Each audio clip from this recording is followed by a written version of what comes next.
Hi everyone, very warm welcome to Unacademy. I really hope that you people are fine, doing good and as promised मैंने आप लोगों को already 2 chapters social studies के करवा दिए हैं which is power sharing and development.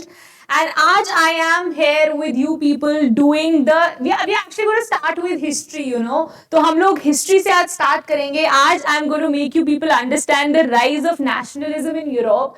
So I told you, मैंने आप लोगों का बहुत सारा सिलेबस डिस्कशन क्लासेस करी हैं. मैंने आप लोगों के बहुत सारे आपको पूरा एक आइडिया दे दिया कि आपके सिलेबस में क्या क्या आएगा, what all I going to be syllabus and सब कुछ मैं आपको बता चुकी हूँ. डेवलपमेंट जो इकोनॉमिक्स का चैप्टर है वो मैंने पूरा का पूरा 2 पार्ट्स में कंप्लीट करवाया है. वो अगर आपने नहीं देखा है तो देख लीजिए. आज हम स्टार्ट करने वाले हैं rise of nationalism in Europe से. So let's just start and let's just begin with this session. By the way, मुझे comment करके जरूर बताइएगा if you want the MCQ series of power sharing and development on YouTube. I'll definitely share it. Do comment down and let me know. Okay, so let's just begin. Let's just start with the session. Where's the pen? Oh God.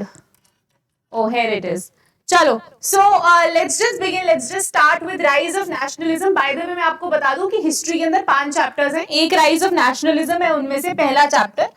ठीक है, तो मैंने आपको I think पहले भी बताया था कि राइज ऑफ नेशनलिज्म और नेशनलिज्म इन इंडिया, ये 2 ऐसे चैप्टर्स हैं जिसमें से क्वेश्चंस बोर्ड में आपको पूछे ही जाते हैं डेफिनेटली. सो ये आज हम बहुत धीरे धीरे अच्छे से समझने की कोशिश करेंगे इस चैप्टर को, क्योंकि अगर ये चैप्टर का कॉन्सेप्ट क्लैरिटी आपको हो गया ना, माइंड यू, उसके बाद फिर there is no looking back, क्योंकि ये चैप्टर आपको बहुत हार्ड टाइम देगा अगर आपने कॉन्सेप्ट ढंग से क्लियर नहीं किया तो.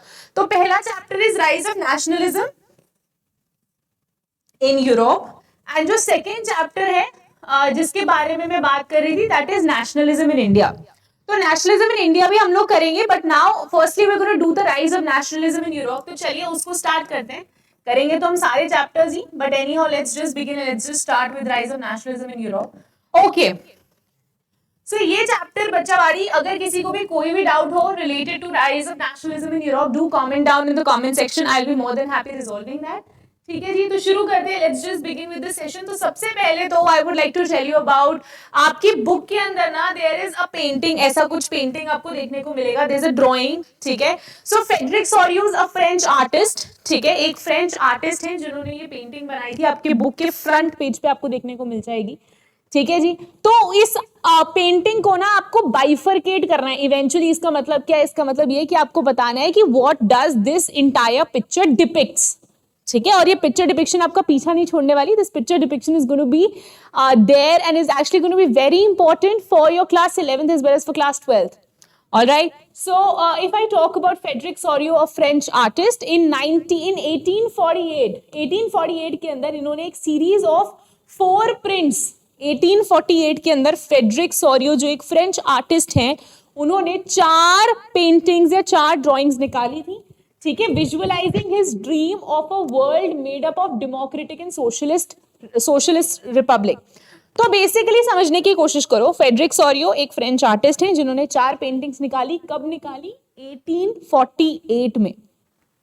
ठीक है, और उस पेंटिंग में क्या था? उस पेंटिंग में था उटोपियन विजन. उटोपियन विजन का मतलब क्या होता है? एक इमेजिनरी वर्ल्ड उन्होंने क्रिएट करने की कोशिश करी उस पेंटिंग के थ्रू, जिसके अंदर डेमोक्रेटिक प्रिंसिपल्स और सोशलिस्ट रिपब्लिक दिखाया गया था कि इस देश के अंदर या इस पेंटिंग के अंदर डेमोक्रेसी और सोशलिस्ट रिपब्लिक के बेसिस पे कंट्री गवर्न करी जा रही है.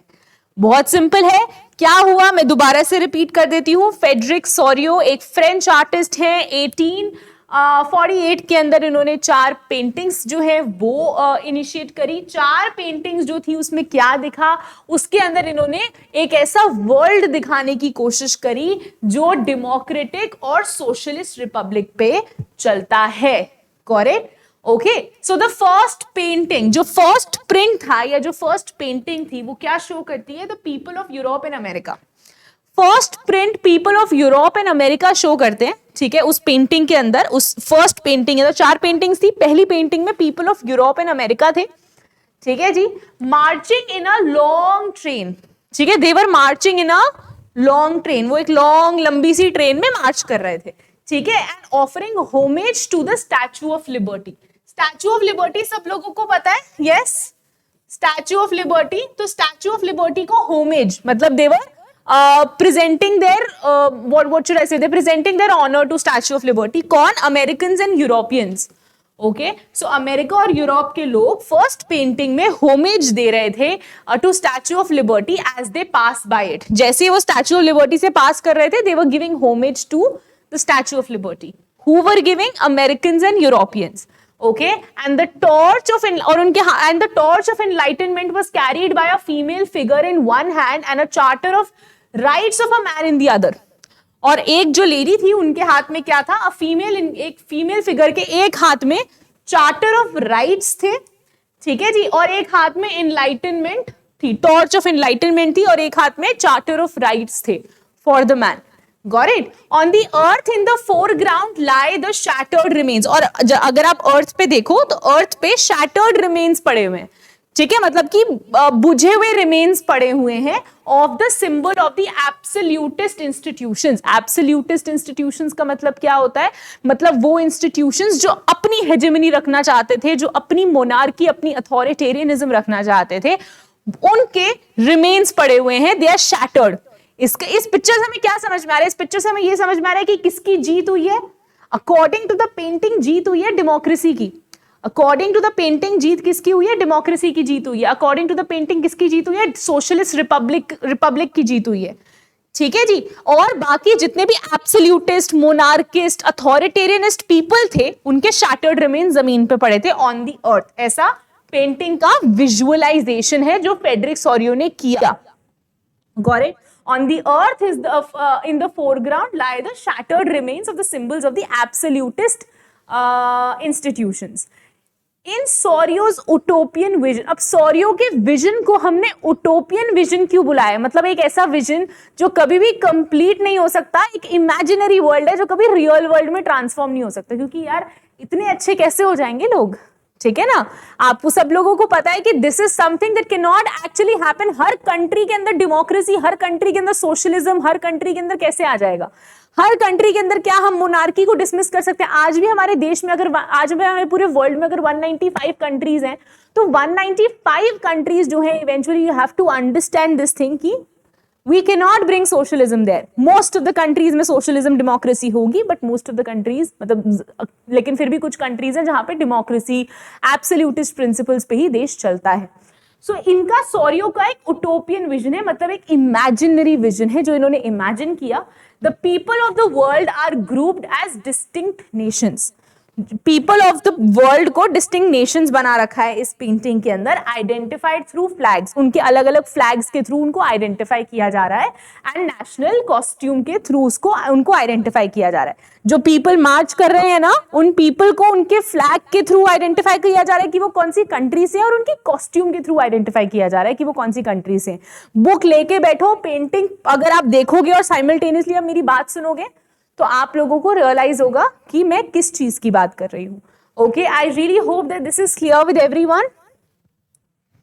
यस, सो फ्रेडरिक सोरियो की पेंटिंग, जो एक फ्रेंच आर्टिस्ट है जिन्होंने 1884 के अंदर ये पेंटिंग, 1848 के अंदर ये पेंटिंग बनाई थी, उनके सारे डिटेल्स आपको पता होने चाहिए, because it can come as a 5 marker question की राइट अ शॉर्ट नोट, ठीक है जी. सो उसके बाद क्या होता है, that the possession was led by United States, Switzerland, followed by France and Germany. उस पेंटिंग के अंदर जो सबसे पहले थे लोग, वो थे यूएसए के, फिर थे स्विट्जरलैंड के, फिर थे फ्रांस के, और फिर थे जर्मनी के. सो ये चल रहा था. These were the 4 kind of people that were marching through Statue of Liberty. Okay, and following the German people were the people of Austria. और जर्मन लोगों के बाद ऑस्ट्रिया के लोग थे.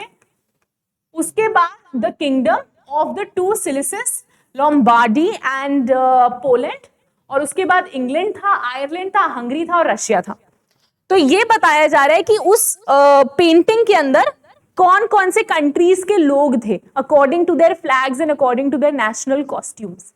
Got it? From the heavens above, from the heavens above, Christ, saints and angels gaze upon the scene.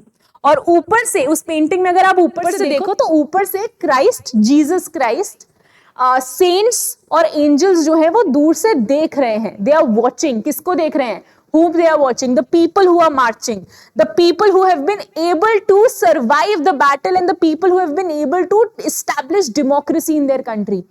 Okay, so the people, तो उनको देखा जा रहा है. कौन देख रहे हैं? ऊपर से सेंट्स, एंजल्स, वो उनको देख रहे हैं और they are happy, they are delighted कि फाइनली लोगों ने डेमोक्रेसी अचीव कर ली. ठीक है जी. So they have been used by the artist to symbolise fraternity amongst the nations of the world.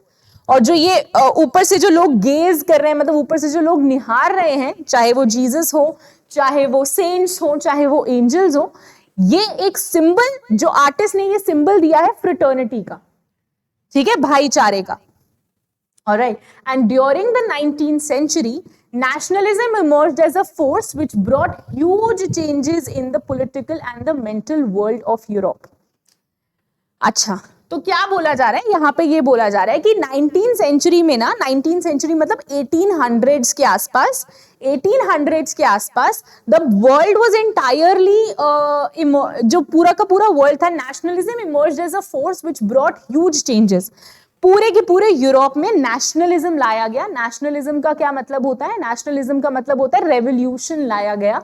एक वेव चल पड़ी रेवोल्यूशन की, जहां पे लोगों ने मार्च करना शुरू कर दिया, जहां पे लोगों ने अपने राइट्स के बारे में बात करनी शुरू कर दी, और वो हम पूरा इस चैप्टर में पढ़ेंगे. ठीक है. So during 19th century nationalism emerged as a force. Nationalism जो है वो 19th century में एक फोर्स बन गया, जिसने ह्यूज चेंजेस लेके आए. कहां पे ह्यूज चेंजेस लेके आए 19th century में? नेशनलिज्म यूरोप के अंदर, यूरोप के मेंटल और पॉलिटिकल वर्ल्ड के अंदर ह्यूज चेंजेस लेके आए नेशनलिज्म के through. And the end result of these changes was the emergence of the nation states. तो इसके बारे में हम लोग डिस्कस करेंगे. तो अगर मैं आपको बता दूं कि इस पे क्वेश्चन कैसा पूछा जाएगा. Question can be asked about describing the picture, first picture of Frederick Sorio that he prepared in 1848. Write a brief note about it. तो ये आपका इंट्रोडक्शन होगा. This is going to be your introduction. This is going to be your first point. This is going to be your second point. This is going to be your third point. Fine. And उसके बाद ये आपका fourth, और ये आपका fifth point होगा, और ये आपका कंक्लूजन होगा. Is it clear with everyone? This is the question and these are the points that you're going to be familiar with. Got it? तो ये है आप लोगों का explanation upon all of these things. उसके बाद चलते हैं और उसके बाद बात करते हैं about the French Revolution and the idea of nation. ठीक है जी. So आप भी बात करेंगे. We're going to talk about what? We're going to talk about French Revolution and idea of nation. Next page पे आ जाओ, वहां पे आपको मिल जाएगा ये. 1789 में क्या होता है? Nationalism came in French Revolution. मतलब कि फ्रांस के अंदर नेशनलिज्म आना शुरू हुआ. नेशनलिज्म को अगर मैं सिंपल भाषा में बताऊं तो लोगों को रियलाइज होना शुरू हुआ कि उनके देश की इंपॉर्टेंस क्या है. लोगों के मन में पेट्रियोटिज्म की फीलिंग जागनी शुरू हुई. ठीक है. सो 1789 में देशभक्ति, अगर मैं बोलूं nationalism. So nationalism came with French revolution and political and constitutional changes led to the transfer of sovereignty from monarchy to a body of French citizens. तो अब लोगों के अंदर ना, फ्रेंच के लोगों के अंदर, फ्रांस के लोगों के अंदर अब अवेयरनेस जागनी शुरू हुई, देशभक्ति जागनी शुरू हुई. तो उनको रियलाइज हुआ यार ये तो बेड़ा गर्क कर रहे हैं हमारा. I you understanding what I am trying? उनको लगा कि भाई ये जो मोनार्क्स हैं, ये जो अथॉरिटेरियन लीडर्स हैं, इन्होंने तो फ्रांस को मजाक समझ लिया है. वो सिर्फ फ्रांस के रिसोर्सेज को इस्तेमाल कर रहे हैं, हमें रूल कर रहे हैं, हमारे ऊपर डोमिनेंस क्रिएट कर रहे हैं अपने खुद के फायदे के लिए. ठीक है. तो लोगों को ये सारी चीजें रियलाइज हुई और लोगों ने क्या करना शुरू करा? एक पॉलिटिकल अपराइजिंग करनी शुरू करी. मतलब लोगों ने प्रोटेस्ट करने शुरू करे. लोगों के मन में अपने देश को लेके एक अलग ही पेट्रियोटिज्म जागा. सो 1789 के अंदर nationalism came with French revolution and the political and constitutional changes led to the transfer of sovereignty from monarchy. ठीक है. और जो पॉलिटिकल इंस्टीट्यूशन है ना फ्रांस का, वो बदल गया. मोनार्की से अब हम सॉवरेनिटी, मतलब फ्रांस के लोग मोनार्की से अब सॉवरेनिटी में आ गए. ठीक है. सो पॉलिटिकल ट्रांजिशन हो गया. पॉलिटिक्स में भी चेंजेस हो गए, कॉन्स्टिट्यूशन के अंदर भी चेंजेस हो गए, and the country got converted into sovereignty from monarchy to a body of French citizens. और अब पावर किसके हाथ में थी? अब पावर मोनार्क्स के हाथ में नहीं थी. अब power was in the hands of the citizens. Got it? French citizens. Various measures and practices were introduced, such as the ideas of patrie. ठीक है, जैसे यार आपने अपनी इंडिया में सुना होगा, आपने जब हिंदुत्व पढ़ा हो या हिंदुइज्म पढ़ा हो तो आपने सुना होगा कि हमारा देश, हमारी लैंग्वेज या हमारा जो देश है वो हमारी मातृभूमि है, ठीक है, या our country we relate us to the पितृभूमि, है ना। वैसे ही इन लोग ये जो मातृभूमि और पितृभूमि के बारे में हम बात करते हैं, इससे हमारे मन के अंदर क्या नेशनलिस्ट फीलिंग्स जागती है, हम पेट्रियोटिक होते हैं अपने देश को लेके, we become emotional related to our country कि भैया हमारी कंट्री के अंदर सब बढ़िया होना चाहिए। सिमिलरली यहाँ पे भी बहुत सारे सिटीजन्स के लोगों में, फ्रांस के सिटीजन्स में भी पेट्रियोटिज्म की फीलिंग जागी, एंड यहीं से एक कॉन्सेप्ट, एक आइडिया लोगों ने उजागर किया जिसका नाम था पैट्री। पैट्री इज कि फ्रांस हमारा फादरलैंड है, मतलब ये सबका, फ्रांस के जो लोग जितने भी फ्रांस के अंदर रिसाइड करते हैं उसका क्या है, उसका फादरलैंड है, ठीक है, which is the fatherland, and citizen which is the citizen. तो ये दो आइडियाज फ्रांस के लोगों के अंदर इम्बाइब हुए। कौन से? नंबर 1 पैट्री, या पेट्री भी कहते हैं हम इसको, जिसका मतलब है द फादरलैंड, एंड दूसरा ले सिटिजन, जिसको हम द सिटीजन कहते हैं, ठीक है। तो ये दो आइडियाज इंट्रोड्यूस करे गए जब मोनार्की को लात मारी गई और इवेंचुअली सॉवरेनिटी लाया गया देश के अंदर। अ न्यू फ्रेंच फ्लैग, एक नया फ्रेंच फ्लैग जो है वो एग्जिस्टेंस में आया, ठीक है, जो ट्राई कलर था, that was chosen to replace पहले वाला फ्लैग रिप्लेस हुआ और एक ट्राई कलर इंट्रोड्यूस किया गया, एक नया फ्लैग लाया गया फ्रांस के अंदर।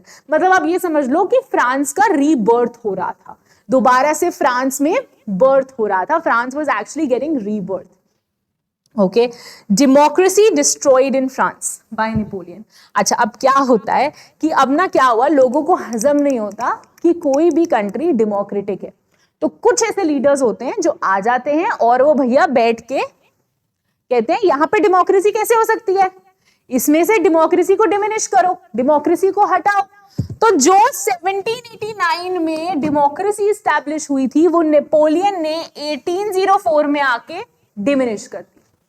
इमेजिन, इन्होंने अपना फादरलैंड, मदरलैंड, सिटीजन फ्लैग बना लिया था, मोनार्की से सॉवरेनिटी में आ गए थे, बट इवेंचुअली क्या होता है कि नेपोलियन आए, उन्होंने सिविल कोड लेके आए, 1804 का सिविल कोड, जिसको हम नेपोलियनिक कोड भी कहते हैं, जिसने सारे प्रिविलेजेस, ठीक है, did away with all the privileges on birth and established equality before law and secured the right to property. और नेपोलियन ने क्या किया, नेपोलियन ने सारे जितने भी राइट्स थे ना लोगों के, on the basis of birth जितने भी राइट्स थे लोगों के, उसको गिव अवे किया, and at the same given point in time established equality. इन्होंने, नेपोलियन ने इक्वालिटी एस्टैब्लिश करने की कोशिश करी before the law, and right to property establish करने की कोशिश करी।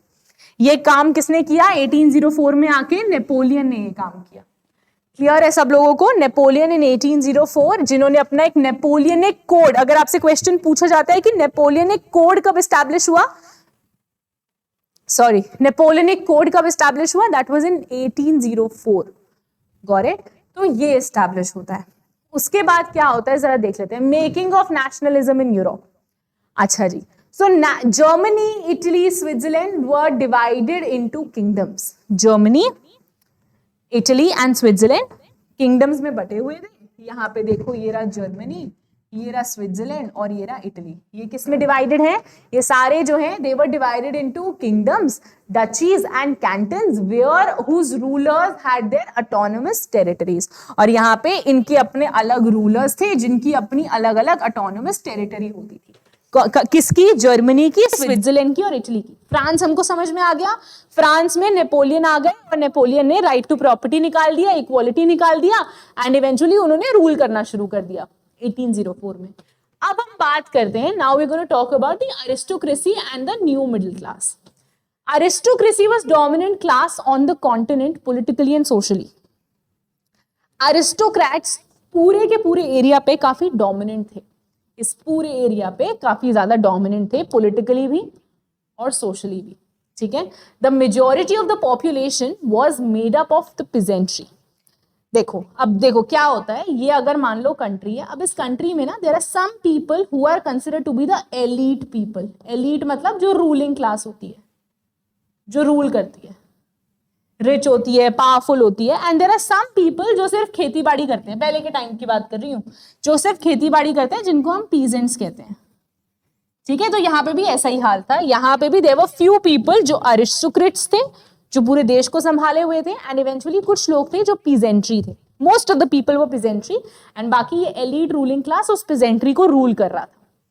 ठीक है जी। The industrialisation began in England in the second half of the 18th century.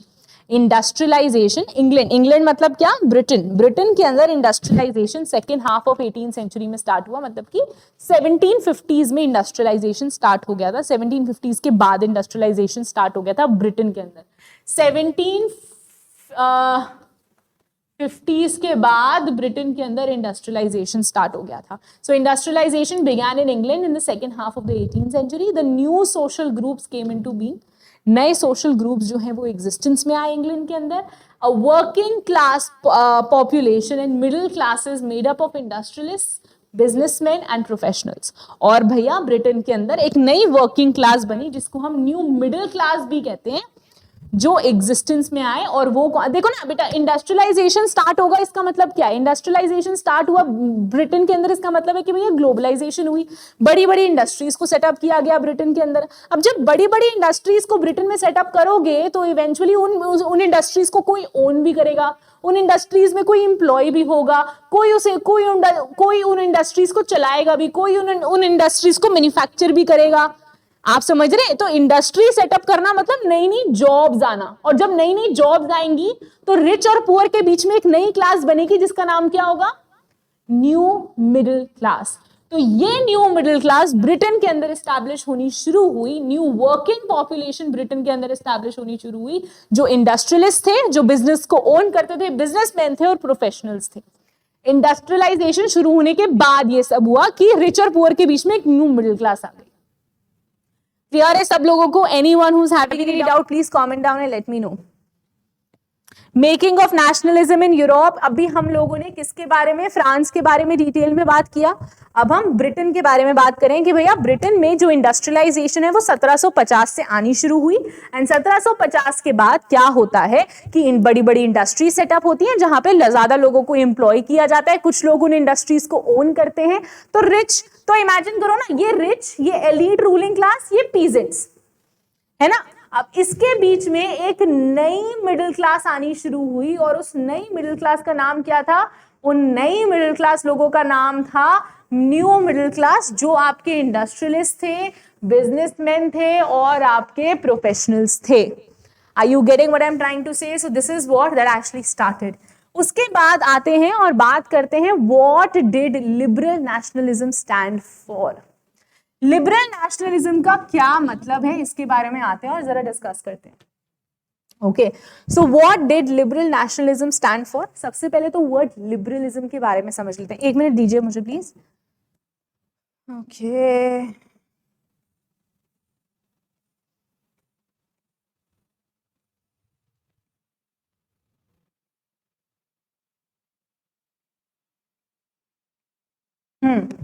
So what did liberal nationalism stand for. सबसे पहले तो लिबरलिज्म के बारे में डिटेल में बात कर लेते हैं कि लिबरलिज्म होता क्या है। सो लिबरलिज्म क्या होता है बच्चा बारी, लिबरलिज्म इज बेसिकली जहां पे फ्रीडम होती है, ठीक है, जहां पे फ्रीडम होती है उसको लिबरलिज्म कहते हैं। जहां पे हर एक इंसान जो है वो अपने ओपिनियंस को सामने रख सकता है गवर्नमेंट के, लोगों के, उसको हम लिबरलिज्म कहते हैं। जहां पे इंडिविजुअल फ्रीडम की बात करी जाती है, कम्युनिटी फ्रीडम की बात करी जाती है, उसको हम लिबरलिज्म कहते हैं। तो व्हाट डिड लिबरल नेशनलिज्म का क्या मतलब है, ठीक है जी। सो पहले तो term liberalism derives from the Latin root. ये क्वेश्चन आपसे पूछा जा सकता है कि लिबरलिज्म टर्म कहां से डिराइव हुई है। It has derive from Latin, and इसका मतलब होता है, इसका जो लैटिन रूट लिबर, जिसका मतलब होता है फ्री, ठीक है। The right to vote and to get elected was granted exclusively to the property owning men। अच्छा, तो जैसे आज हमारा है, हमारी कंट्री कब आजाद हुई थी? If you remember, our country got independent in 1947। यस, हमारी कंट्री 1947 में इंडिपेंडेंट हुई थी। तो हमने क्या किया था, हम लोगों ने बिना किसी संकोच के सब लोगों को यूनिवर्सल अडल्ट फ्रेंचाइज दिया था। मतलब कि a person regardless of his or her gender, color, creed, where he or she belongs, reaching the age of 21 and above can vote. हमारा सिर्फ वोट, अगर आप 21 साल के आप वोट कर सकते हो, आप आपके देश के सिटीजन होने चाहिए, आप 21 साल के होने चाहिए, दैट्स ऑल. ये हमारा आइडिया था जब हम लोगों ने यूनिवर्सल अडल्ट फ्रेंचाइज लेके आए 1947 के अंदर. बट जब यहां पे फ्रांस में, ब्रिटेन में नेशनलिज्म आया तो इन देशों के अंदर यूनिवर्सल अडल्ट फ्रेंचाइज तो दूर दूर तक कहीं नहीं था. इन देशों के अंदर क्या आने लगा, इन देशों के अंदर एक्सक्लूसिवली वही लोग वोट कर सकते थे और वही लोग इलेक्ट हो सकते थे एंड मिनिस्टर या प्राइम मिनिस्टर बन सकते थे या लीडर बन सकते थे जो या तो प्रॉपर्टी ओन करते हो, main and specially main property own करते हो और मेन हो. विमेन को वोटिंग राइट्स नहीं थे और जो लोग प्रॉपर्टी ओन नहीं करते उनको भी वोटिंग राइट्स नहीं थे. ठीक है, तो इनका पैरामीटर था कि अगर एक आदमी है वो भी वोट नहीं कर सकता अगर वो प्रॉपर्टी ओन नहीं करता तो. ठीक है, so a person who is property owning and he is a man, ये पैरामीटर्स थे कि आप वोट कर सकते हो और आप इलेक्ट हो सकते हो. ठीक है जी. So right to vote and get elected was granted exclusively to the property owning men and men जिनके पास प्रॉपर्टी नहीं है एंड ऑल द वुमेन चाहे उनके पास प्रॉपर्टी है नहीं है were excluded from political rights. तो आपको आपकी कंट्री को देख के इवेंचुअली थोड़ा प्राउड फील होना चाहिए कि भैया इनको तो कब की आजादी मिली हुई है, ये लोग तो सब अपने बल पे कर रहे हैं, लेकिन इवेंचुअली इन देशों में कितनी डिस्क्रिमिनेशन थी.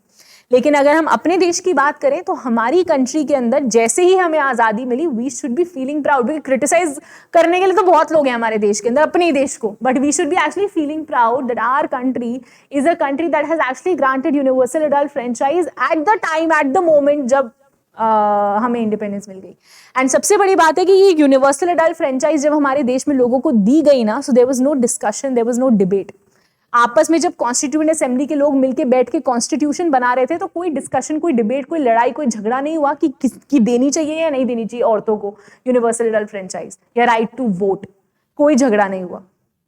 यूनैनिमसली सबने डिसाइड करा कि यूनिवर्सल अडल्ट फ्रेंचाइज सब लोगों को प्रोवाइड करानी चाहिए. उसके बाद 1834 के अंदर क्या होता है, अ कस्टम्स यूनियन और the ज़ोल्वेरियन was formed at the initiative of Prussia and joined by most of the German states. क्या हुआ, एक ज़ोल्वेरियन एस्टैब्लिश हुआ प्रशिया के कहने पे और ये ज़ोल्वेरियन को सारी जर्मन स्टेट्स ने ज्वाइन किया. अब इस यूनियन ने, ये जो ज़ोल्वेरियन है ये एक यूनियन है. अब इस यूनियन का काम क्या था, इस यूनियन ने क्या किया, इस यूनियन ने अबॉलिश किया ट्रेड बैरियर्स को. ट्रेड बैरियर्स का मतलब क्या होता है, ट्रेड बैरियर्स का मतलब होता है कि जब ए से बी में हमें ट्रेड करना है, अपना सामान ए से बी में भेजना है, तो भैया ये जो बी है ये उसका टैक्स ना चार्ज करे. अगर वो टैक्स चार्ज करता है तो उसको टेरिफ बैरियर कहते हैं, अगर वो टैक्स नहीं चार्ज करता तो उसको टैक्स बैरियर का रिमूवल कहते हैं. ठीक है जी. So the union abolish tariff barriers. अब ये जो ज़ोल्वेरियन है ना, इसने क्या किया, इसने Prussia and all German states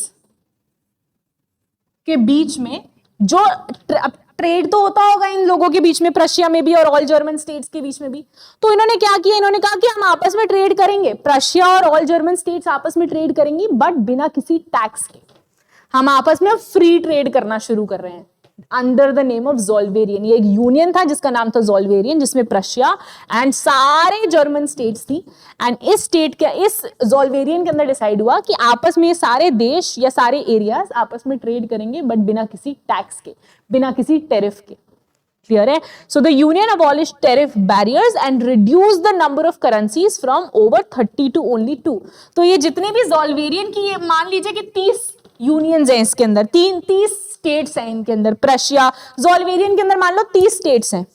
तो अब ज़ोल्वेरियन के अंदर जो ये 30 स्टेट्स हैं, इन्होंने कहा अब इन 30 स्टेट्स की अपनी अलग अलग करेंसी होगी. तो अंडर ज़ोल्वेरियन क्या हुआ, इनकी इतनी यूनिटी बढ़ गई कि इन्होंने 30 करेंसी से सिर्फ 2 करेंसीज में ही अपने आप को सीमित रखा. मतलब कि 30 करेंसीज को कट डाउन करके सिर्फ 2 कर दिया. तो ज़ोल्वेरियन में क्या हुआ बेटा, 2 चीजें हुई. ज़ोल्वेरियन जो एक यूनियन फॉर्म हुआ उसको प्रशिया और ऑल जर्मन स्टेट्स ने फॉर्म किया, ठीक है। एंड इवेंचुअली प्रशिया ने यूनियन को बनाया एंड ऑल जर्मन स्टेट्स ने इस यूनियन इस ज़ोल्वेरियन को ज्वाइन किया। एंड इसके अंदर दो चीजें हुई, सबसे पहले तो आपस में इन लोगों ने ट्रेड बैरियर्स हटा दिए, और दूसरी चीज क्या हुई, दूसरी चीज ये हुई कि इनकी जो करेंसीज थी इन्होंने सारी करेंसीज अबॉलिश करके सिर्फ दो करेंसीज रख ली कि भैया इस पूरे एरिया में जो ज़ोल्वेरियन एरिया है इसमें सिर्फ दो करेंसीज चलेंगी। क्लियर है सब लोगों को, मतलब इनकी यूनिटी काफी अच्छी हो गई।